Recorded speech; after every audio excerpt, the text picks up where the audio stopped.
Bienvenidos, en este clip hablaremos sobre los pasos iniciales en reanimación neonatal. Una vez se cuenta con el asesoramiento prenatal, la identificación de factores de riesgo, la sesión informativa con el personal y la comprobación del equipo, estamos preparados para el nacimiento. Se debe determinar la hora del nacimiento e iniciar un cronómetro cuando la última parte del cuerpo del feto salga del cuerpo de la madre.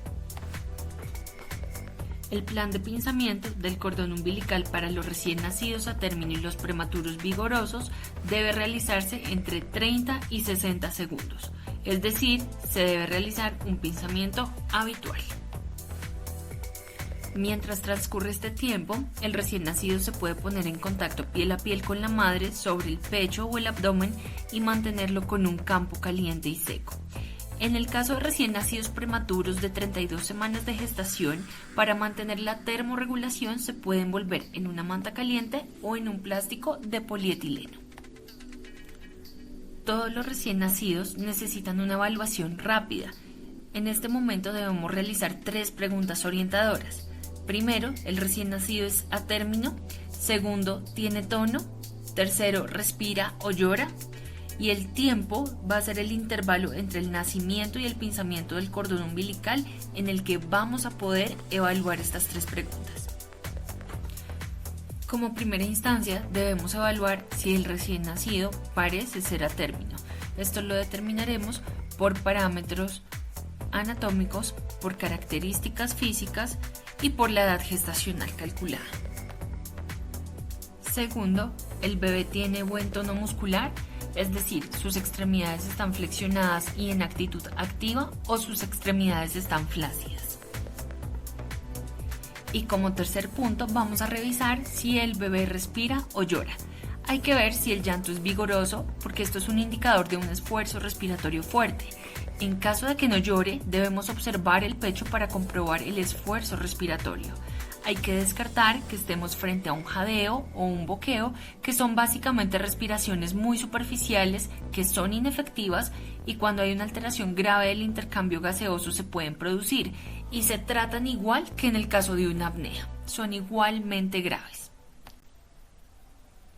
Si la respuesta es sí a estas 3 preguntas, el recién nacido puede permanecer con la madre y realizar los pasos iniciales sobre el tórax o el abdomen materno. Los pasos iniciales son 5 componentes. Primero, calentar al recién nacido. Segundo, secar. Tercero, estimular. Cuarto, posicionar la cabeza y el cuello para abrir la vía aérea. Y como quinta medida, eliminar las secreciones de la vía aérea si es necesario. Con respecto al secado, se debe tener en cuenta que la piel húmeda aumenta la pérdida de calor por evaporación. Por lo tanto, debemos posicionar al bebé sobre una manta que esté caliente y secar con cuidado. Si la primera manta se moja, debemos desecharla y utilizar una manta limpia y que esté previamente caliente para continuar con el secado. Respecto a la estimulación del recién nacido, en general el secado constituye una estimulación para iniciar la respiración, pero en el caso de que no se inicie la respiración correctamente, se puede realizar una estimulación táctil por medio de frotar la espalda, el torso o las extremidades del recién nacido suavemente y sin lesionar la piel. Si la respuesta a estas 3 preguntas es no o a cualquiera de ellas, se debe llevar el recién nacido a una lámpara de calor radiante para realizar los pasos iniciales de cuidado del recién nacido. También debemos llevarlo en el caso en que encontremos un líquido amniótico teñido de meconio y un recién nacido no vigoroso. En este caso es imprescindible llevarlo a la lámpara de calor para poder continuar con la atención del recién nacido. En estos casos se debe mantener el bebé destapado para permitir la visualización completa y que el calor llegue al recién nacido adecuadamente. Es fundamental utilizar un sensor de temperatura que sea servocontrolado y esté en contacto con la piel del bebé para poder mantener la termorregulación. Hay que evitar tanto la hipotermia como el sobrecalentamiento. La temperatura debe mantenerse entre 36.5 grados centígrados y 37.5 grados centígrados. Ahora posicione la cabeza y el cuello en posición de olfateo y con esta posición se va a abrir la vía aérea y permite que ingrese aire. En caso de ser necesario, elimine las secreciones de la vía aérea. Si se observan abundantes secreciones en la cavidad oral del recién nacido, se debe dirigir entonces la cabeza hacia un lado y permitir que se acumulen las secreciones en la mejilla, de donde se pueden eliminar más fácilmente. Una aspiración breve y suave es suficiente para poder eliminar estas secreciones. Primero se aspira la boca y luego la nariz. Y debemos tener precaución con no aspirar con demasiada fuerza o muy profundo, porque primero puede dañar los tejidos y estimular la faringe posterior, con lo que se puede provocar una respuesta vagal y provocar una bradicardia o una apnea. La sonda de aspiración, recordemos que debemos verificar que esté funcionando con la presión negativa adecuada, la cual debe estar programada para 80 hasta 100 milímetros de mercurio. Ahora vamos a ver cómo se evalúa la respuesta del recién nacido a los pasos iniciales. Debemos primero que todo evaluar la respiración para determinar si este recién nacido está respondiendo a los pasos iniciales, y esta acción no nos debe tomar más de 30 segundos adicionales. Luego de esto podemos tener dos escenarios principales. El primero, en el que el bebé respira después de los pasos iniciales, pero entonces aquí vamos a evaluar la frecuencia cardíaca y vamos a ver que si está inferior a 100 latidos por minuto, debe iniciarse ventilación con presión positiva inmediatamente, aunque el bebé respire.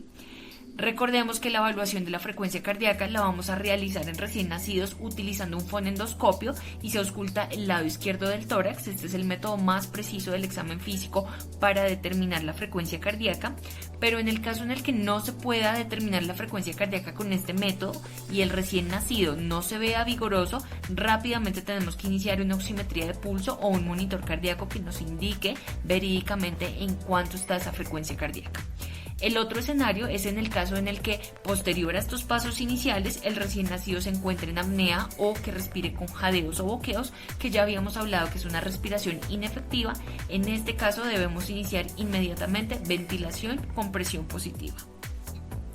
En el caso de que se tenga un recién nacido con una frecuencia cardíaca muy baja o mal perfundido, es posible que la oximetría de pulso no pueda detectar el pulso o la saturación de oxígeno. Acá es muy importante verificar que tenga una señal que sea fiable y con ella que podamos tomar decisiones en adelante. Es fundamental comparar la saturación de nuestro paciente con la saturación objetivo que deberíamos tener para el momento de vida del paciente. Al minuto deberíamos tener una saturación alrededor del 60 al 65%, a los 2 minutos del 65 al 70%, sobre los 3 minutos debemos estar aproximadamente en 70 a 75%, a los 4 minutos hablamos que nos acercamos al 75 y 80%, a los 5 minutos ya hablamos de los 80 hasta una saturación de 85% y por último a los 10 minutos deberíamos poder lograr una saturación de 85 hasta 95%.